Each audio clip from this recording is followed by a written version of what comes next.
बोलो महालक्ष्मी माता की। श्री महालक्ष्मी विर्त जी कथा। उज्जैन नगरी में राजा मंगलिक राज कंदो हो। राजा ॾाढो न्यायी ऐं धर्मात्मा हो।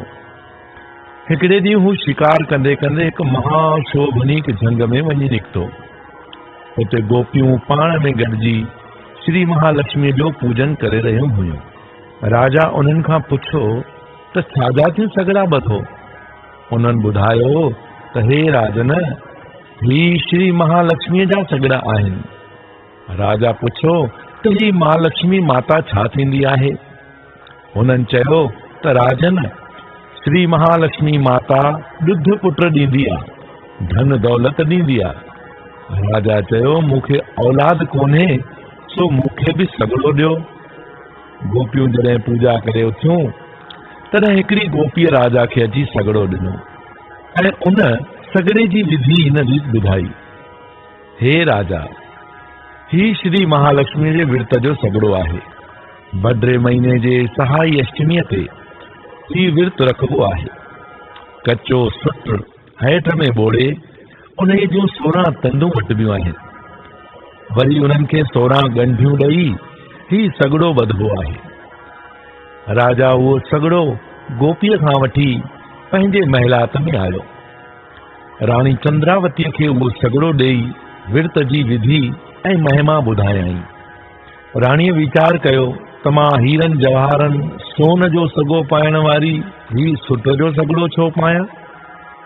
पोइ राणीअ अहंकार में भरिजी उहो सगड़ो खणी कंहिं कुंड में फिटी कयो, जंहिं करे श्री माता महालक्ष्मी उन ते कोपायमान थी। जंहिं करे राणीअ खे ॾाढा दुख ॾिसणा पिया।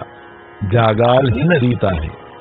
राजा खे सुपने में श्री महालक्ष्मी माता चयो त हे राजन, तुंहिंजी राणीअ मुंहिंजो अपमान कयो आहे, इन करे या तूं राज छॾ या राणीअ खे राज मां नेकाली ॾे।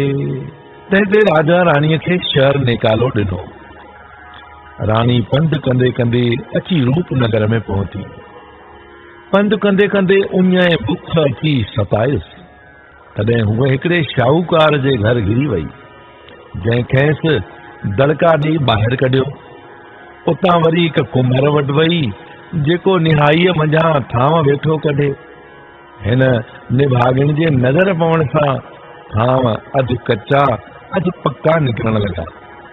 जंहिं करे उन्हीअ बि चंद्रावतीअ खे चंडालण सम्झी छिड़बूं ॾेई कढियो। उतां अॻिते वधी वाट ते हिकु नंदीअ वटि उञ मिटाइण लाइ वई। जीअं नंदीअ में हथु विधाई, तीअं उन्हीअ जे निभागे हथ लॻण करे नंदी सुकी वई।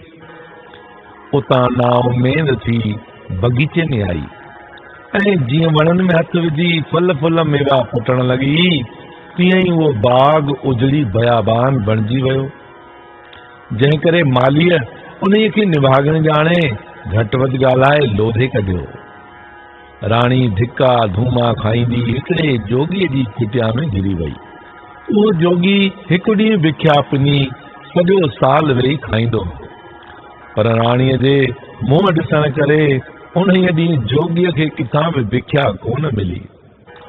जंहिं करे सड़ंदो पोसरंदो पंहिंजे कुटिया में मोटी आयो ऐं राणीअ खे चंडालण सम्झी घटि वधि ॻाल्हाइण लॻो।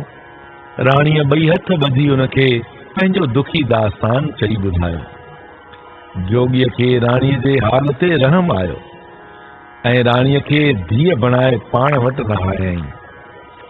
राणी जोगीअ वटि साल खण रही।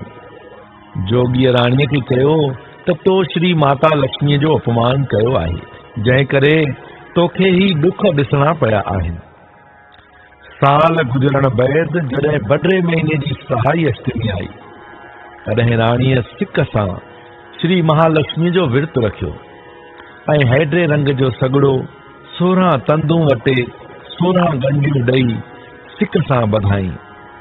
जंहिं करे श्री महालक्ष्मी माता उन्हीअ ते ख़ुशि थी ऐं राजा खे सुपने में श्री महालक्ष्मीअ आज्ञा कई त राणीअ खे पंहिंजे महिलात में वठी अच। हींअर राणी बन में जोगीअ जे कुटिया में जोगीअ जी धीअ बणिजी रहे थी। राजा मंगलीक भी शिकार कंदो वजीर वरू भटड़ीअ सां गॾु उन जोगीअ जे कुटिया वटि अची पहुतो। राजा खे बुख अची ॾाढो हलाक कयो त वजीर खे चयाईं, हाणे छा कजे? वजीर चयुसि त अॼु श्री महालक्ष्मी जो विर्तु आहे, अटो गिहु ऐं खंडु ॾियो त रोट पचाए अचां। वजीर सामान खणी वञी जोगीअ जे कुटिया में रोट पचाइण लॻो त रोट सड़ी वियसि। तॾहिं राणीअ खां खिल निकिरी वई ऐं वजीर खे चयाईं त राजा खां मखण माखी मिश्री वठी अच त मां तोखे रोट पचाए ॾियां। राणीअ अहिड़ो त सवादी रोट पचायो जो हर को उन जी साराह करण लॻो। राजा वजीर खां पुछो त इहो रोट कंहिं पचायो आहे? त हिते वजीर राजा खे हक़ीक़त करे ॿुधाई त अव्हांजी राणी हिते जोगीअ जी कुटिया में आहे ऐं रोट उन पचायो आहे। राजा ॾाढो ख़ुशि थियो ऐं जोगीअ जे कुटिया में आयो। राजा जोगीअ खे सॼी ॻाल्हि चई ॿुधाई। जोगीअ चयो त हे राजन, कंहिंजो ढोर ढगो वेंदो आहे त उनजी बि सार लहंदो आहे। तुंहिंजी त स्त्री वई आहे, तंहिंजी तो का संभाल न लॻी आहे। राजा चयो त हे साईं, हिन में मुंहिंजो को बि ॾोह न आहे। श्री महालक्ष्मी माता जी कावड़ करे राणीअ खे दुख ॾिसणा पिया आहिनि। जोगीअ चयो त हींअर राणीअ श्री महालक्ष्मी माता जो विर्तु रखियो आहे, जंहिं करे उनजो कलंक लही वियो आहे। राजा राणीअ सां गॾिजी श्री महालक्ष्मी जा लख थोरा वञण लॻो। राजा जोगीअ खां आज्ञा वठी राणीअ सां पंहिंजे महिलात ॾे हलियो त राणीअ चयो त हे राजन, जंहिं वाट खां मां आई हुयमि साई वाट हलो त जीअं मुंहिंजो कलंक लहे। श्री महालक्ष्मीअ जे प्रताप सां सुकल बाग साओ थी पियो। उभर जे निहाईअ मुंझां पूरा पक्का थांव निकिरण लॻा। नंदी जोर शोर सां वहण लॻी ऐं जिन जिन राणीअ खे घटि वधि ॻाल्हायो हो सभिनी चयो त केरु सभागो माण्हू आयो आहे, जल्दी वेहारियोसि। राणीअ चयो त जॾहिं वेहारण जा ॾींहं हुआ तॾहिं कंहिं बि न वेहारियो। हाणे माते श्री महालक्ष्मी माता प्रसन्न थी आहे ऐं मां पंहिंजो कलंक लाहिण आई आहियां।